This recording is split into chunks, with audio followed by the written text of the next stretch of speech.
the great divergence. Now there are two things that we want to understand. One is called as divergence, other is called as convergence. Within convergence, there is also something which is called as conditional convergence. When we talk about divergence, it basically goes ahead and it means that you are saying that countries who are rich and poor, their income will diverge. Richer will become richer and poor will become poorer. When we talk about convergence, it means that those countries which started rich and those countries which started poor, they're going to go towards the same income, right? Conditional, I will just talk about. So what is divergence? Tendency for per capita income to grow faster in higher income countries. मतलब जो rich है उनका per capita income का growth rate will be higher than lower income countries, so that the income gap will increase over time. जो richer countries है उनका income will grow faster. Poor countries income will grow slower. Income is growing only, but income is growing slow. So since the income is growing, so poor is here. Its income is growing slow. Rich income is growing fast. So this gap is increasing. The gap between per capita income of rich and poor is increasing. That is called as divergence, convergence. The tendency for the per capita income to grow faster in the lower income countries and slower in the richer income countries, so that there is a catching up effect. Convergence में उल्टा हो रहा है. The countries which are rich, they are growing slow.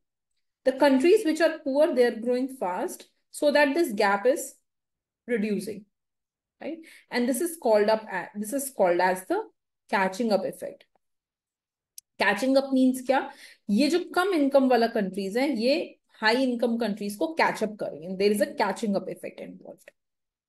1750 to 2010. In the beginning, some countries experienced no gain while others had higher income. Much later, income in many countries began to rise and the gap started closing. तो शुरू में ये देखा गया, initially it was seen that the income between the countries was increasing. There was a divergence. But only with time, we started seeing that this divergence started reducing and slowly the countries started converging. तो शुरू में कुछ countries को बिल्कुल income में gain नहीं हो रहा था और बाकी कंट्रीज का इनकम हाई था, तो इनकम inequality gap increase हो रहा था. The income inequality gap was increasing initially. That was the period of divergence. But much later, the income of the poor countries or developing countries also started increasing, and slowly we started seeing the catching up effect or the convergence. Japan was the first non-Western country to catch up. So Japan started slow, but धीरे धीरे उसने catch up कर लिया. It was the first non-Western country to catch up. India and China, where 1/3 of world's population live, began steady process by early 1990s. तो देखा गया कि 1990s and उसके बाद इंडिया और चाइना ने भी कैचअप प्रोसेस स्टार्ट किया. मतलब उनका ग्रोथ रेट रिचर कंट्रीज के ग्रोथ रेट के कंपैरिजन में तेज होना स्टार्ट हो गया. It started to grow faster as compare to richer countries. For long period, benefits were only to small part of the world. तो बहुत समय तक जो भी benefits थे, like the benefits of industrialization, the benefits of better machinery, all these benefits were restricted to only some countries. So for a very long period of time, the benefits were only with smaller part of the world. सिर्फ कुछ part of the world को ही benefits थे. Many countries slowly started having the catch-up effect. Later it was seen, especially after 1990s, we saw that there was a catching up effect और बाकी countries में भी benefits फैलने शुरू हो गए. Initially, some of the riches were gained through the predation of colonialism and horror of slavery. With time passing by, majority of gains resulted from productivity and advances in the industrial revolution. तो देखा गया कि ये जो European countries थी, these European countries, initially, their growth can be accounted due to the horror of slavery and colonialism. वो बाकी countries पे जाके कब्जा करती थी, वहां के लोगों को स्लेव बना के रखती थी और वहां से वेल्थ इकट्ठा करती थी. सो देयर इनिशियल रिचीज, उनका जो इनिशियल पैसा है, उनकी जो शुरुआती अमीरी है, वो इस वजह से है क्योंकि उन्होंने बाकी कंट्रीज के ऊपर कब्जा किया और वहां पे उन लोगों को स्लेव बनाया. So the initial riches were because they captured other countries and made them their slave. But with time, as time passed by, it was seen that the later half of their development, जो बाद की उनके countries की development है, वो industrial revolution और productivity बढ़ने की वजह से है, कोलोनियलिज्म की वजह से नहीं है. So as time passed by, जैसे जैसे टाइम पास हुआ, it was seen that the majority of the gains were due to productivity advances of industrial revolution. हाँ, उन कंट्रीज में, इंग्लैंड में और बाकी जगहों पे इंडस्ट्रियल रेवोल्यूशन आना शुरू हो गया. And it was due to the coming up of these better machines, due to the coming up of industrial revolution, that these countries started growing. Over 250 years ago, industrial revolution got underway in England. Production rose through progressive application of steam power, water power and other technical power. So as I just told you कि करीबन 250 साल पहले, approximately 250 years ago, industrial revolution made its mark in England. And when industrial revolution came in England, the production started growing, right? There was use of better machinery. There was use of steam power, water power, and that is where productivity of people started growing. Countries that industrialized early in the Western Europe and Northern America began transformation that would lead to unprecedented gain in the living standards. तो क्योंकि they were the first movers, they had the first mover advantage. उन्होंने अभी machines लेकर ही आए थे, बाकी किसी के पास ये मशीन्स नहीं थी, तो उनको उससे जो इनकम का फायदा हुआ, like for example, what would the Britishers do? They started producing in machine clothes and they started selling these clothes in their countries that they had captured. India से उन्होंने हैंडीक्राफ्ट को हटा दिया, हैंडमेड क्लोथ्स को हटा दिया और machine made clothes की एक बाढ़ ले आए इंडिया में, है ना. Everyone was wearing machine made clothes, right? And they started earning a lot of money out of it, right? And when people got a habit of wearing cheap machine made clothes, है ना, so now this income was going to Britishers. And Britishers had a gain in their living standard. उनका living standard बहुत ज्यादा बढ़ गया.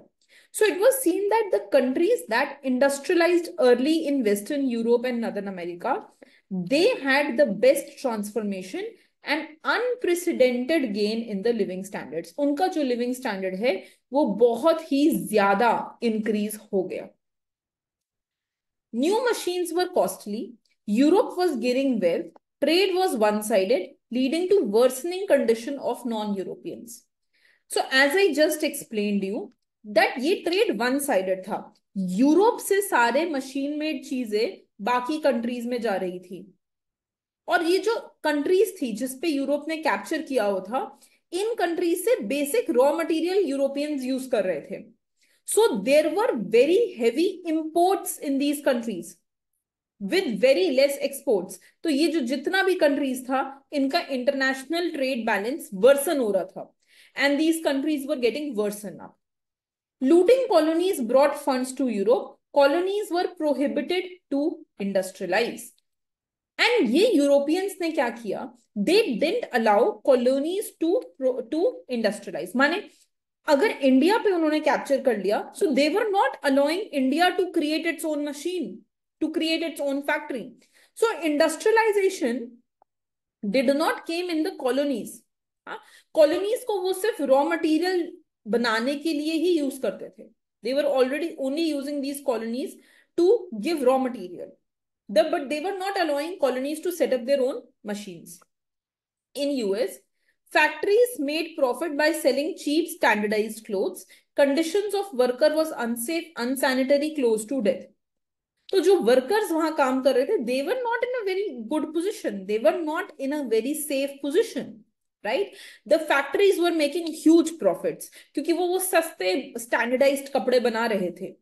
Even today if you compare, तो देखो ध्यान से, when you go to a loom handicraft shop, हाँ, किसी इन इन Delhi, forgetting the name of the place. There is this place near Horse Khas.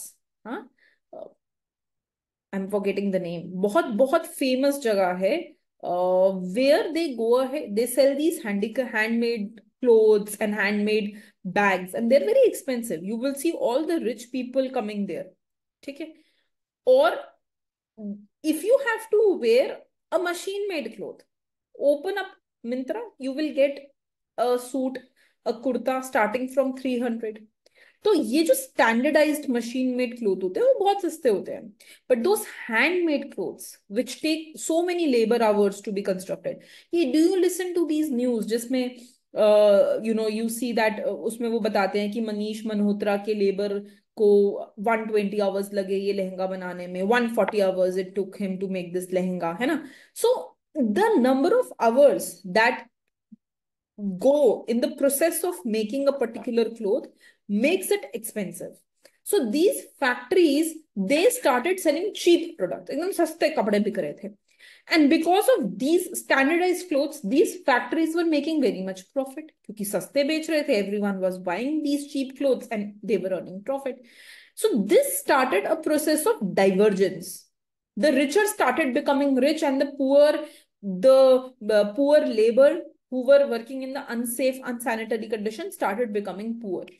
The poor countries like India and other countries which were captured by the Britishers started becoming poor. वहां पे industrialization आ नहीं रही थी, and the Western world started becoming rich. So this was the process of great divergence, right? Decolonization wave came after World War II through mid 1970s. अब क्या हुआ ना, as World War II, World War I, World War II came, so you would know through history that Britishers could no more keep a control over these colonies. ये सारा colonies ने देखा कि Britishers, Europe के बाकी countries, they are busy fighting the world war, तो इसलिए ये जहां पे भी ब्रिटिशर्स ने कैप्चर किया हुआ था, they just started coming up, right? Then when the Britishers were fighting world war, जब वो पूरा इस वर्ल्ड वॉर में लगे हुए थे, during this same period it was seen that the the machines that were used in British to make guns were not sufficient, and Britishers required food also and clothes also, because जो भी वहां पे लड़ रहा है, fight कर रहा है वर्ल्ड वॉर में, उनके लिए खाना कपड़े सब चाहिए. And the factories that were set up in Britain were not enough. So now the Britishers had to set up factories in the colonies. अब उन्हें इंडिया के अंदर ही सेटअप करनी पड़ी, क्योंकि वो फैक्ट्रीज काफी नहीं पड़ रही थी और वर्ल्ड वॉर में जरूरत थी सामान की. That is when they had to set up the factory in India. मजबूरी में उन्होंने इंडिया के अंदर फैक्ट्री सेटअप की, and that started the process of industrialization slowly in the colonies also. And the same time our freedom fighters started fighting and the process of decolonization start. Britishers को भगाने का समय world war और India के independence में were not a lot of years, right? So that is because the process of decolonization also started during then, right? And as independence started coming, then we see that slowly the countries started growing. धीरे धीरे उन्होंने भी development का path लिया. They started growing towards development. Okay. Okay, so that was the story behind, great divergence. Okay.